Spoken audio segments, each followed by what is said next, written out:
when people talk, listen, man, I'm going to raise that red flag. This narrative, especially after 1 year, one bad year, it's one big splash move. And because I don't think people understand how much cap space we can create.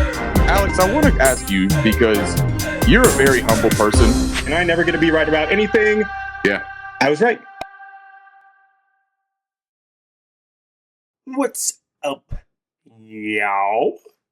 How's it going? I've been on for a while. The bar is getting close. It's exciting. A lot of painting and yada yada yada yada yada. Doesn't matter. I haven't been on for a while. The last time, I don't know what the last show. Predicting wide receiver one. So I was wrong. T. Higgins is not going to be the wide receiver one. But we were doing the show based on logic. So I've kind of drifted into these predictions, and the predictions are cool, but they come from math and not from me knowing things. I tried to dabble in sources and check in with some PR firms that represent athletes and stuff like that. It just ain't worth it. It also ain't really me. It's kind of like I'm just not that kind of guy. But it really got me thinking. So let's remember what I told you before, that even if things don't go your way, take data from it, right? So I took data from it and try to say, why don't I like that? Why do I not like reporting? Well, because what ends up happening is that you want to be right. It becomes so black and white. Either you reported it and you were wrong because that didn't happen, or you were right because it did happen. If you're right, okay. You should have been right. You predicted it. It should be right. If you're wrong, why would we ever listen to you? You were wrong. It doesn't matter if there's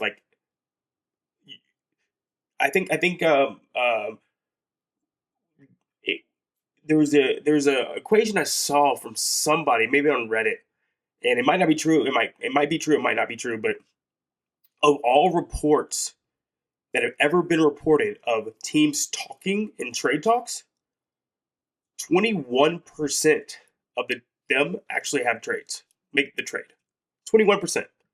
So if somebody reports that there are two teams in trade talks, only 21% of the time is that actually going to happen. So if you were going to report that, so say I'm just like some new dude trying to make a name for myself, and I actually know that this is going to happen. I'm not going to happen, but that they're talking and nobody else knows it, and I report it. It's probably not going to happen, even though I'm correct. I'm right that they're talking, but nobody's ever going to know.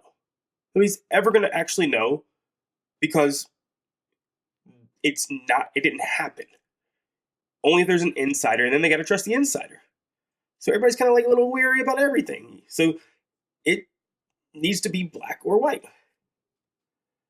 So let's take that data.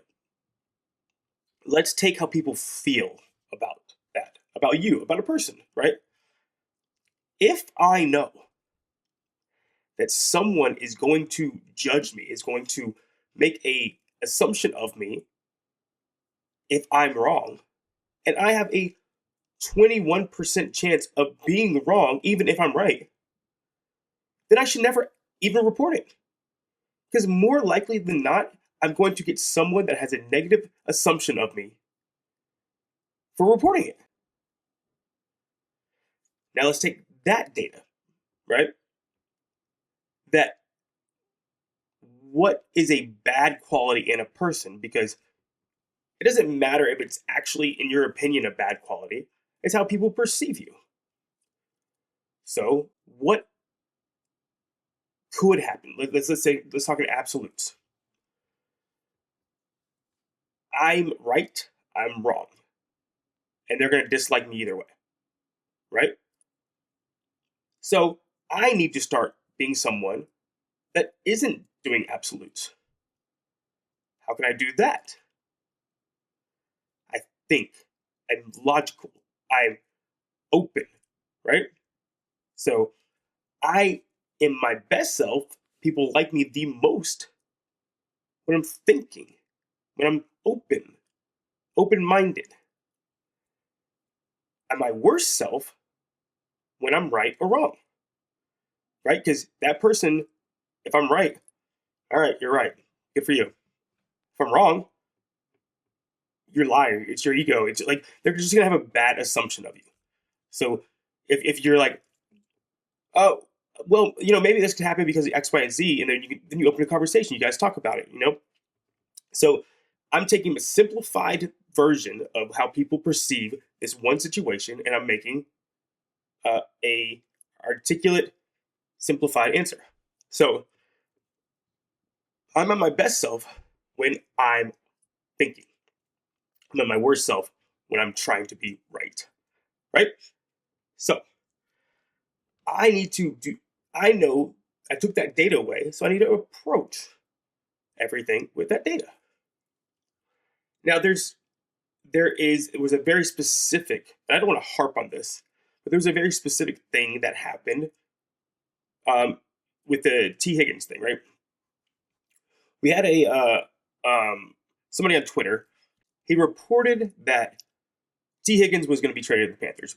Basically, I mean, he basically said they were talking and that a trade was likely.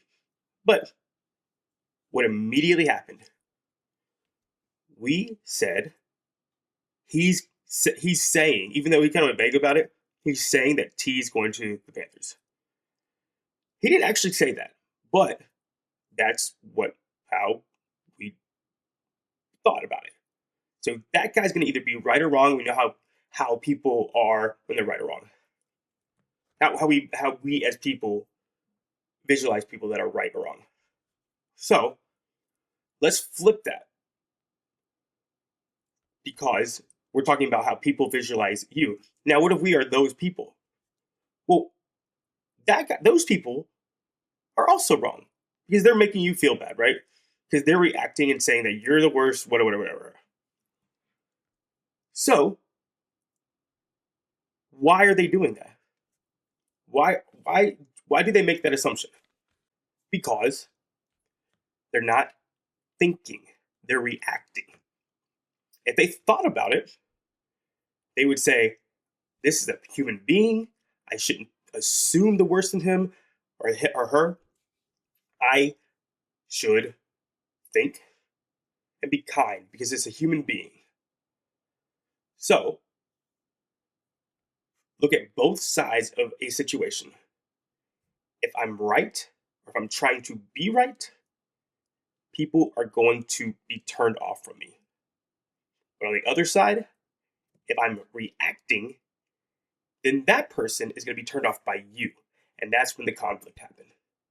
So this data that I've taken from a silly situation, right? I know that I'm at my worst if I'm reacting, and I'm at my worst when I'm trying to be right. And on the flip side, I know I'm at my best when I'm thinking, when I'm explaining, when I'm conversing, right? Because you're not telling someone I'm right. Nobody likes that. You're not saying that I'm putting it on you to change my mind. The best versions of us what do you think about that? Let's talk through this. Not let me tell you, let me talk at you, explaining why I'm right. So don't react, don't be right, but think and be kind. Because that's when we're at our best.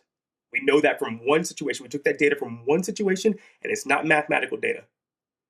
You just take the situation and you say, what would have made everyone more happy in the situation? If I thought and I was kind. And nobody's happy, Everybody's negative. We're bad human beings when we're reacting and we're right. So that's just an example of how any situation, you can take some data from it and learn from it. And it doesn't have to be this weird mathematical one. So what I have done with that is that I've taken that and I've processed it. I've thought about it. And I said, Alex, what have I been trying to do with this podcast, with my platform, I guess? Because I do enjoy doing this. I enjoy like the logic and stuff like that behind this. So basically what I said is I've been predicting things, and the only way that the predictions can happen, or that I win in this, is if I'm right. But what do I know? I've added another element to my algorithm. Nobody cares. Nobody's going to like you if you're right. If you're right, it's a good job. It ends the conversation. It ends the thought. And so if I'm right, I end thought. What I want to do, I want to make people think. So I have decided that instead of me predicting, I'm going to open an algorithm. Because no algorithm is perfect. You're always collecting data. And it's a really nice analogy to data modeling.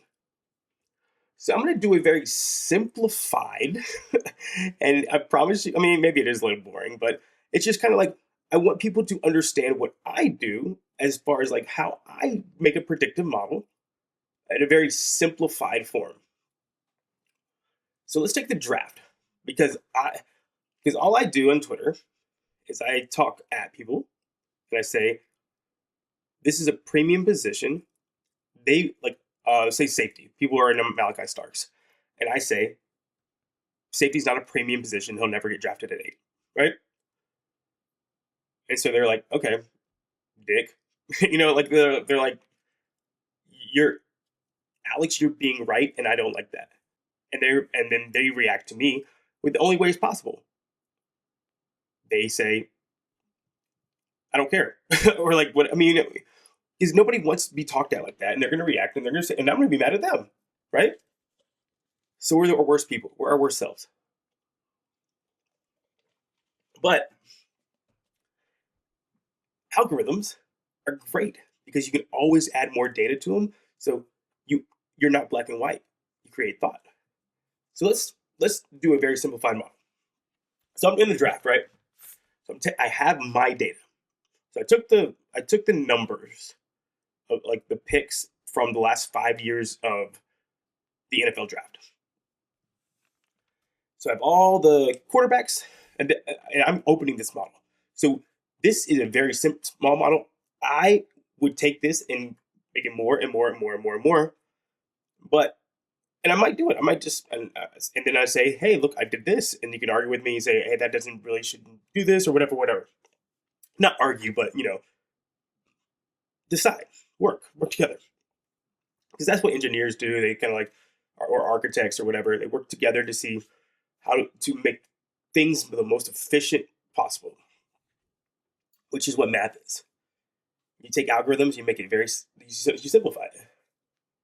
So I've simplified what I perceive as value. Because when you make predictive models, you just add value to an item, a person, a machine, whatever. So what I did is I took all quarterbacks and I said, say you draft 1, 5, 7, and I just got all those numbers. Same thing with tackle, yada, yada, yada. So the first number that I'm putting in our algorithm was how many times that position was drafted in the first round over the last 5 years. So over the last 5 years, quarterback was drafted all 5, wide receiver was drafted all 5, edge was drafted all 5, offensive tackle was drafted all 5, and cornerback was drafted all 5. So all 5 of those positions were drafted. So I give them 5, right? And then defensive tackle was drafted 4 times. Middle linebacker was drafted 4 times, so they are 4s. Tight end 3, running back 3, interior offensive line 3, and then safety 1. So that's how I start my algorithm. I assign that as value. Just like very specific value for how many years they were drafted. That position was drafted in the top 5. Or the top. That position was drafted in the first round. So then I decide there could be a bad draft for a certain position. So I decide I'm going to take the worst number of picks in a first round out. So for every position, say that quarterback they drafted 7, 7, 7, 7, and 3. I'm taking out the 3 because that's the outlier. Because I don't want that to skew my data. And this is thought. This isn't an absolute, like, you could agree or disagree with me, but I'm making you think. And I'm at my best when I'm thinking, right? And if you respond, I listen to you, which is kind. Be nice, be kind. Think, be kind. So I took all the So I don't know if you've ever done mean, median, mode, but we're taking the mode basically. Mode, you do top and bottom, but we don't have a big data source, so I'm just doing the bottom. So then I say I'm going to rank my top. I'm only going to give value to 4 because it gets too complicated. I mean, I would add value to everyone, but just because it's easier to explain, I'm going to add value to the top 4. So my first category is going to be amount. So who in 2024 had the most first round picks, which was offensive tackle. So offensive tackle got a 4. Wide receiver got a 3. Quarterback got a 2. And edge got a 1. Right? And so I did that all the way across. And then I went and I said, who had the highest pick that year? The years of data. I ranked them that way. So if you had the first pick, you got a 4. And so like last year, 3 quarterbacks went off the board. So then the fourth would have been the second highest. So last year would have been a 4 to quarterback, a 3 to wide receiver, yada yada yada. So whoever was the highest pick in that category, I ranked them like that. So last year it would have been quarterback 4, wide receiver 3, edge 2, and offensive tackle 1. And that's all I did to create a value. So I went across. Quarterback, I had 5 plus 2 plus 2 plus 3 plus 2 plus 4 plus 4 plus 4 plus 4. And I got a 30. Right? And then wide receiver, 5 plus 3, yada, yada, yada. Wide receiver comes out to 24, edge 26, cornerback 20, tackle 19, defensive tackle 7, tight end 7, middle linebacker 4, running back 3, interior offensive line 3, and safety 1. So values, safety is 1. So it's the worst value. Quarterback is the most valuable position. So you can make this, I have made those values. How can we use that for our rankings or for whatever? So let's just, I haven't even thought this far ahead. Let me get a calculator. So if I was going to my next step with how this is specifically laid out, full disclosure, this wouldn't be the algorithm I would make, but I was trying to make it the easiest possible.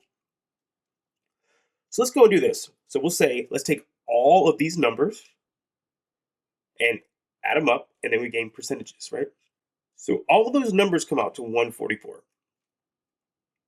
So what can I do? How can I use this number to assign to you? I mean, to help me. So let's use them as percentages. So 144, I know my quarterback is the most with 30. So let's say 30 divided by 144. That's going to be 21%. And then I say wide receiver, so 18%. And then actually let's do it this way, right? With this algorithm, let's let's talk about like what we're talking about as our who we could get, right? And let's say people have decided that they want either James Pierce. I'm just throwing names out there. These aren't like real. I'm just Ted McMillan, Tyler Warren, and Will Johnson. So let's go to what these are worth. I know that edge is 18%. I know that wide receiver is 17%. I know that tight end is 5%. And I know that cornerback is 14%. Actually, this is actually kind of cool. So let me go to let's go to Daniel Jeremiah's big board. So I've assigned my predictive model, right? And what I usually do, I go to somebody's big board like this. I mean, what I actually do is I use a bunch of big boards and I find the average with mean, median, and mode. So let's just go to Daniel Jeremiah's big board and his prospect ranks. So he has, let's see where we go, Warren at 5, Johnson at 13, McMillan at 16, and Pierce at 22. So the easiest way to do this, there's a bunch of different ways you can use value to rankings. So, but I don't want to explain it, because if I explain it, something that's a little like mathy, it becomes too absolute and like what's right. So let's just do this in a way that's like easy to comprehend, I guess. So the value from, let's just take the percentages out of it, right? And each percentage is now a number in this algorithm, right? And I'm really just trying to explain this like very easily. So edge is 18%, wide receiver 17%, tight end 15%, and cornerback is 14%. So kind of understand the difference between Warren to Pierce is 5 to 22, and tight end percentage to edge percentage 5 to 18, right? So the easiest way to do this is make everything a fraction, which is basically dividing. So it is taking the largest number based on value compared to rankings. You can do it way more complicated than that, but I'm trying to make it as simple as possible. So I'm taking this percentage and I'm just making it a number. Like, because we have a ranking of 1 to 100, we have percentages 1 to 100. So just make everything a fraction, and we're going to take the highest one as our value. So for Warren, he's the 5th ranked, and tight end is a 5% value. So 5 over 5 equals 1. We have Will Johnson, who's a cornerback, at 14%, which is make it 14, over his ranking, which is 13. I know 14 over 13 is larger than 1, but let me make a decimal. 1.08. And then we got Tet, a wide receiver, 17 over 16, which is 17 divided by 16 equals 1.06. 18 over Pierce at 22, which is 0.82. So in this model that we did against Jeremiah's rankings, which is a very simplified model, we can make it way bigger, which I do, but here it goes. Our number one pick, if these are the 4 that we're choosing from, would be Will Johnson at 1.08, Tet at 1.06, Warren at 1, and then Pierce at 0.82. And that's how models work.